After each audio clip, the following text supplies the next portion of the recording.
안녕하세요. 반갑습니다. 메갈로이어스 그리고 메가변리사의 정현석 변호사입니다. 오늘 여러분들에게 이렇게 변리사 시험 민법 강의를 시작하게 되어 영광이고 또 설렙니다. 사실 저는 메갈로이어스에서 로스쿨 변호사 시험 강의를 9년째 하고 있는데요. 이제 드디어 변리사 시험 민법 강의를 하게 돼서 너무 기쁘고요. 이 강의는 입문 강의는 9월에 그리고 기본 강의는 10월에 개강을 하지만 그 개강을 위한 준비는 올해 내내 하고 있었고요. 여러분 기출문제 10년치를 풀어본 결과 어떻게 강의를 하면 되고 여러분들이 변리사 시험 1차 시험에서 민법을 만점 혹은 만점에 가까운 점수를 받기 위해서 어떻게 하시면 될지에 대해서 제가 좀 연구를 많이 했습니다. 그래서 그 내용들을 사실 주로는 10월에 개강하는 기본 강의에서 여실히 알려드리려고 하는데요. 오늘은 짧게 그 기본 강의를 위한 일종의 웜업 강의라고 볼 수 있죠. 입문 강의를 시작하면서 짧게 오리엔테이션을 해보려고 합니다. 제가 그 메가 변리사 홈페이지에 이렇게 좀 아련한 느낌의 사진으로 올라와 있는데요. 9월 25일에 이제 입문 강의가 개강을 할 거고, 저는 이제 로이어스에서는 뭐 이렇게 뭐 성과들을 뭐 2년 연속 전국 수석이라든지 또 가장 많은 분들이 들어주시는 강의가 돼서 늘 감사한 마음으로 열심히 하고 있는데요. 이런 것을 변리사 시험에서도 제가 똑같은 성과를 낼 수 있도록 열심히 여러분들이 좋아해주고 실제로 도움받는 강의를 할 수 있도록 최선을 다하려고 합니다. 양력은 제가 홈페이지에도 있고 사실 오늘은 입문 강의를 앞둔 짧은 OT이기 때문에 기본 강의 앞에 하는 OT가 좀 길고 거기서는 좀 구체적인 수치도 나올 거고 어떻게 강의를 할 건지에 대한 계획도 매우 세세하게 또 여러분이 어떻게 수강하고 어떻게 복습해서 또 시험을 어떻게 준비할 것인지에 관한 내용을 좀 자세히 할 예정이어서요. 그 영상을 좀 참조해 주시고 오늘은 뭐 짧은 웜업 강의인 입문 강의 앞에 그래도 제 소개를 전혀 없이 이렇게 들어갈 수는 없기 때문에 간단하게 소개를 했고 또 이걸 뭐 일단은 여기 이 영상에서는 넘어가겠지만 나중에 또 인사를 드리도록 하겠습니다. 그 영상 제목도 이게 될 것 같습니다. 그 기본 강의 오리엔테이션 영상도 지금 미리 좀 만들어 둔 것인데요. 이 내용을 가지고 오늘은 입문 강의를 어떻게 할 것인지만 좀 짧게 설명을 드리겠습니다. 그 법학 과목의 특성과 객관식 출제 기준을 알아야 우리가 시험을 대비할 수 있는데 법학은 규정 가지고 하는 거예요. 뭐 법학하고 뭐 법률가들 뭐 아무리 잘난 척 해봐야 법 규정 벗어날 수 없습니다. 규정 가지고 해석을 하는데 대립이 생기니까 사람들이 싸우기 시작하죠, 학자들이.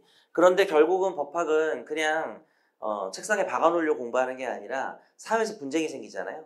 그 분쟁을 해결할 때 필요한 게 법입니다. 그리고 그 분쟁 해결하러 어디 가죠? 법원에 가죠. 법원에 가면 우리나라 3심제고 최고 해석기관인 대법원이 해석을 내놓습니다. 학자들이 1, 2, 3 중에 뭐가 맞는지 싸우고 있는데 대법원이 1이다 라고 말하면 일단은 그게 현 시대의 정답이 되는 겁니다. 뭐 우리가 나중에 의지를 발휘해서 대법원 판례가 부당하다, 시대가 바뀌었다 뭐 이렇다면 판례를 바꾸는 경우도 있지만 현재 우리가 수험생 입장에서는 정확하게 있는 규정들 그리고 그에 대한 여러 싸움을 거쳐 최종 해석인 대법원 판례 이걸 공부하는 게 중요하고요. 특히 변리사 1차 시험 객관식에서는 시험 이름이 객관식이잖아요. 객관적인 것만 내야 됩니다. 그래서 어떤 교수님이 이설을 강하게 주장한다고 해서 답이 이설은 아니겠죠. 판례가 일설이면 일단 기본적으로 조문을 물어볼 거고요. 여러분한테. 조문에 대한 해석은 판례를 낼 수밖에 없습니다. 그래서 결국 민법 객관식의 출제 기준은 법조문과 대법원 판례가 될 수밖에 없습니다. 학설은 나오기 어렵고요. 그래서 필수적인 기초인 법조문과 최종적인 핵심인 대법원 판례를 숙지하시는 것이 중요한데요.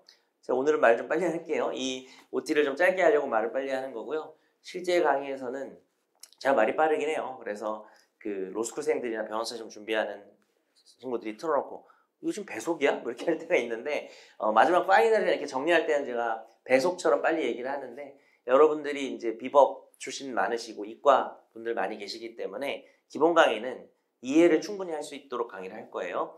말을 빨리 하다가 괜히 찔려가지고 원래 말을 이렇게 빨리 하려면 빨리 할 수 있는 스타일이어가지고 여러분이 이해를 해주시면 좋을 것 같고요. 학설 대립에 대해서는 명백한 통설이라 합니다. 그냥 거의 정리된 뭐 소수 견해가 거의 없는 이거를 이 조문이 추상적으로 문장으로 돼 있고 판례가 문제화되지 않은 기초적인 내용들 모든 영역의 대법원 판례가 대법관이 무슨 강사도 아니고 모든 영역을 설명해 줄 수 없고 분쟁이 대법원까지 올라갔을 때만 판례가 있기 때문에 이 조문과 대법원 판례의 간극이라고 할 수 있는 기본적인 내용은 이제 통설로 내용을 이해하기 위해서 공부를 하는 것이고요. 통설 자체를 물어보기는 좀 어렵습니다. 아주 예외적으로 물어볼 때가 있는데 그건 수업에서 알려드리고 결국은 이 두 가지인데 좀 강조하고 싶은 게 법조문이 기초고 판례가 핵심이죠. 최종. 여기서 제가 전하고 싶은 메시지는 두 개예요. 판례가 중요해요. 판례가 90%라고 보시면 돼요. 조문 문제 내는 것보다 판례에서 다 출제하고 판례를 정확하고 많이 아는 사람이 좋은 점수를 받는 거 확실합니다. 그런데요, 아까 우리가 그 이논이 봤었잖아요. 반대로 돌아왔을 때 이런 논의, 법 규정이 있어서 규정이 추상적이니까 싸움이 있다가 여러 가지 해석들이 있는데 대법원이 결론을 내려요. 이 논증 과정이라면은 여러분이 실제로 공부를 할 때도 법조문이 뭔지를 먼저 공부하고 최종적으로 판례를 숙지하는 이 순서가 좋다는 거예요. 그래서 어떤 쟁점에 판례가 있는데 그 판례가 어떤 조문에서 시작되었는지를 안 보고 그냥 판례 외우는 기계처럼 돼버리면 안 됩니다. 뭐 이런 요령들을 나중에 좀 설명을 드리겠습니다.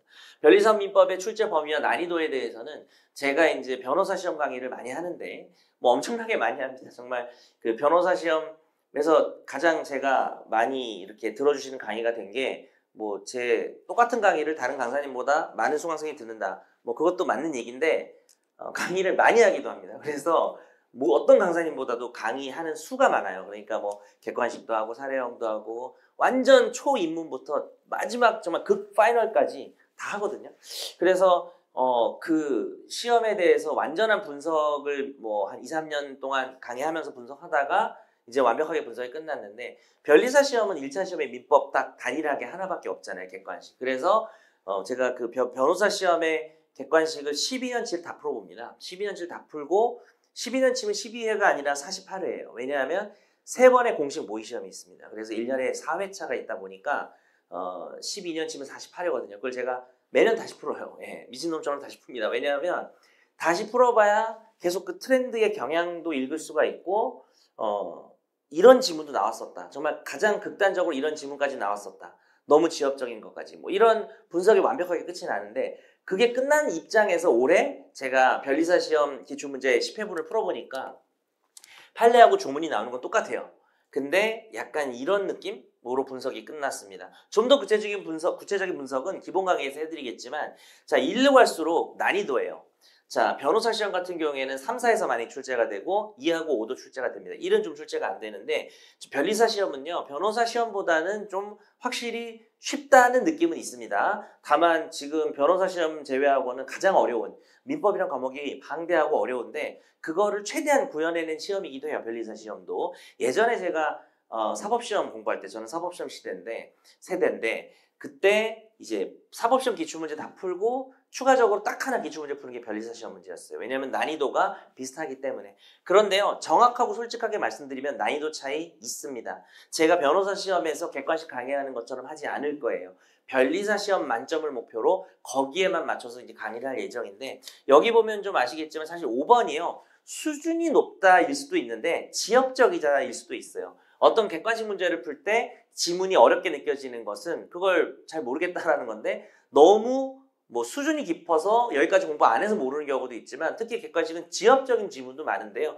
변호사 시험에서는 지역적인 문제 또 깊은 문제도 나오지만 변리사 시험은 뭔가 제가 선이 느껴졌어요. 요 이상은 내지 않겠다라는 걸 10년치를 보니까. 그래서 이것까지는 나오지 않는구나. 물론 우리가 뭐 강의를 하다 보면은 여기를 잘 이해하기 위해서 5번에 해당하는 판례를 제가 설명할 때도 있습니다. 하지만 설명만 하고 그치지 않습니다. 설명을 하는데 시험에 나올 가능성은 희박하다든지 그런 것들을 제가 이제 변호사 시험 강의할 때도 별 하나, 두 개, 세 개 이렇게 나눠서 분류를 해드리거든요. 가장 빈출되는 지문, 또 빈출될 지문, 또 출제가 예상되는 지문 이런 것들 나눠서 해드릴 거니까 여러분이 거기에 맞춰서 보시면 될 것 같고요. 그 판례도 그렇고요, 조문도 그런데 차이가 좀 있어요. 그러니까 변호사 시험과의 차이점이 판례가 조문이 좀 차이가 납니다. 판례는 좀 이렇게 색깔을 보시면 이 짙은 빨간색이 주로 나온다는 부분이고 흰색은 거의 안 나온다는 내용인데요. 조문 같은 경우는 자 어때요? 변리사 시험이 좀 더 조문의 진심입니다. 그러니까 변리사 시험이 좀 더 우리가 기초적인 게 조문이다 보니까 조문 자체에 대한 이해도를 좀 더 많이 물어보다 보니까 조문 공부는 변호사 시험보다 조금 더 열심히 해야 되는 게 아닌가라는 생각을 해봤습니다. 실제 이런 것들을 기본 강의에 녹여서 조문 판례별로 무엇이 중요한지, 물론 이 조문도요 1, 2, 3이라고 여기는 이렇게 표현을 했지만 이 중에서도 좀 더 중요한 조문이 당연히 중요성 차별화가 됩니다. 그거를 수업 시간에 해드릴 예정이고요. 또 민법이 1118개의 조문이고 한까지 하면 더 많은데요. 뭐 3000, 4000개 이상인데 거기서 아예 시험에 안 나오는 조문도 많습니다. 그래서 시험에 안 나오는 조문은 아예 안 나온다고 지워드릴 건데, 제 말은 이 조문들 중에 시험에 나오는 영역 중에 뭐 기초적인 것부터 좀 조문 중에 어려운 게 있다면은 변호사 시험은 좀 어려운 조문만 내는 경향이 있고요. 변리사 시험은 그냥 다 내는 경향이 있습니다. 이런 정도로 좀 여러분이 이해를 하시면 될 것 같고, 그 변리사 민법 성공 전략을 지금 자세하게 설명드릴 수는 없어요. 제가 기본 강의를 할 때 설명을 드릴 겁니다. 이 내용은 지금 이 글씨만 보셔서는 이해나 공감이 좀 어려울 수 있는데, 제가 입문 강의를 하는 과정들에서 일단 입문 강의랑 관련된 것만 좀 설명을 해봐 드리면요. 결국은 여러분이 변리사 시험을 준비할 때 쟁점끼리 비교를 하고 연결을 해야 되고, 또 아주 중요한 것과 그냥 좀 중요한 거, 혹시 몰라서 보는 거, 아예 볼 필요 없는 것들, 이걸 조절하는 게 정말 중요합니다.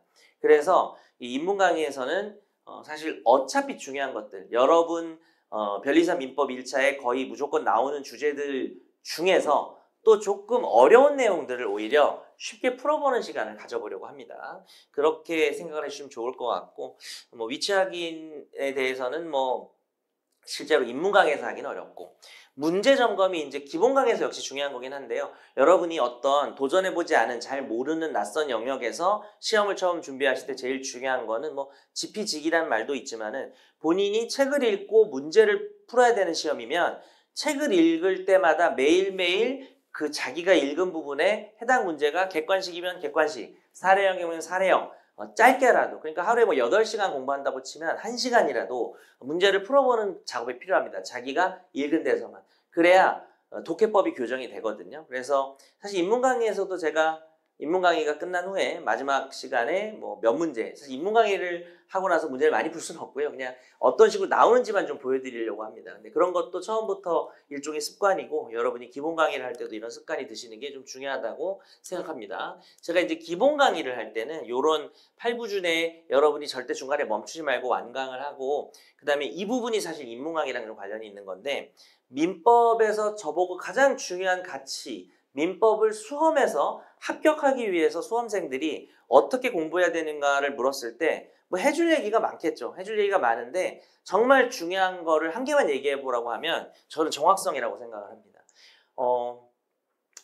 고등법원 판사가 공부 많이 했겠죠. 정말 고심해서 2년 동안 재판 심리 진행해서 판결문을 냈습니다. 그런데 대법원에 올라가서 깨집니다. 근데 깨졌는데 뭐 이런 거를 놓쳤다 뭐 이런 수준이 아니라 법적인 오류다라고 해서, 약간 이제 그 뒷말은 이거 공부 옛날에 안 했니? 약간 이런 느낌으로 고등법원 판사의 판결문이 대법원에서 수없이 깨지고 있습니다. 고등법원 판사가 뭐 공부를 못해서 그럴까요? 법학이라고 하는 거는 뭐 저 자신도 항상 돌아보지만 언제라도 오류를 범할 수 있는 위험이 상존해 있는 과목입니다. 그 깊이와 넓이, 날줄과 시줄처럼 상당히 정교하게 엮여져 있기 때문에 뭔가 잠깐 본인이 어디에 편견이나 오류를 범하게 되면은 이 전체적으로 그쪽 쟁점들이 무너질 수 있는 것입니다. 객관식에서는 특히나 정확한 지식이 중요하겠죠. 여러분이 입문 강의를 오늘 이제부터 들으실 때도 제가 설명하는 내용들의 지식의 정확성들에 조금 주목을 해주시면 좋을 것 같고요. 자, 그러면 제가 입문 강의를 어떻게 할 건지 계획에 대해서 좀 짧게 말씀을 드리겠습니다. 저는 이번 입문 강의를 통해서 자, 첫 번째는 기초 개념을 좀 정리해 드리려고 합니다. 뭐 당연하게 예상하셨겠죠. 무슨 과목이든 처음 공부하는 사람들에게 입문 강의를 한다고 하면 기초 개념을 정리하는 게 중요할 겁니다. 그런데 대부분의 입문 강의가 여기에만 거의 초점이 맞춰져 있는 것 같습니다. 그냥 맛보기 느낌으로 기본 강의 들어가기 전에 법률 용어들 뜻 외우고 뭐 여러 가지 단어들 어떤 의미인지 좀 확인하고 아주 기초적인 것만, 뭐 그런 입문 강의가 잘못된 건 절대 아닙니다. 당연히 그런 입문 강의를 저도 예전에 들었고 좋은 강의라고 생각을 하는데, 다만 저는 여기다가 조금 욕심을 좀 내려고 합니다. 바로 기본 강의 내지는 아니면은 본격적인 민법 수험. 기본 강의는 실제 이게 본격적인 민법의 수험의 시작입니다. 이 기본 강의를 위한 민법 주요 제도. 사실 뭐 입문 강의가 3회, 그러니까 강수로 하면 9강인데 이 9강을 통해서 그 많은 민법의 제도들을 많이 본다, 뭐 한 절반쯤 보나? 그거는 불가능하죠. 그렇게 하는 것은 아예 불가능한데, 물리적으로 불가능한데요. 주요 제도를 제가 이제 엄선을 하겠죠. 이 주요 제도를 좀 이해해 보는 겁니다.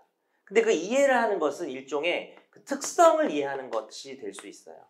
근데 이게 왜 중요하냐면요.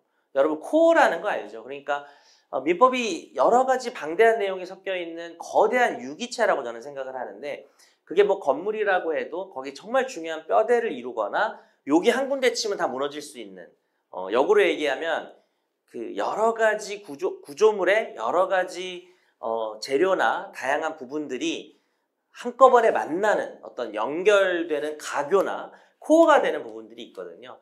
그 제도들 몇 개를 좀 들어보시면 민법이 이런 식으로 가는 과목이구나를 좀 이해하고, 그럼 나중에 본격적으로 기본 강의로 가셔서 하루하루 이제 진짜 수험을 준비할 때 상당히 도움이 될 거라고 생각을 합니다.